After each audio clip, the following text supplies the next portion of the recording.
Mathura station থেকে 14 mile দূরে কিন্তু এই শ্যামকুণ্ড আর রাধাকুণ্ড। আর এই শ্যামকুণ্ড ভগবান শ্রীকৃষ্ণর চরণে গোড়ালি দিয়ে চাপ দিয়ে কিন্তু এই শ্যামকুণ্ড বানিয়েছিলেন। আর এইখানে হচ্ছে 12টা তীর্থের জল কিন্তু আহ্বান করা। ভগবান এই জলে এই শ্যামকুণ্ডতে স্নান করলে 12টি তীর্থের সমান ফল লাভ করা যায়। আর এটি হচ্ছে রাধাকুণ্ড।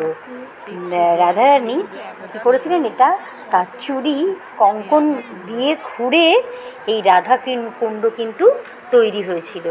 আর এখানেও সেই 12টা তীর্থের ভক্তি লাভ করা যায়।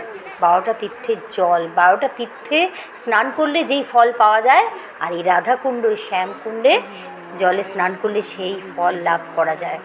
আর এই পাশে কিন্তু এই মন্দিরটি রাধা মাধবের মন্দির, দর্শন করো তোমরা। আর আমরা কিন্তু এই রাধাকুণ্ড পরিক্রমা করছি।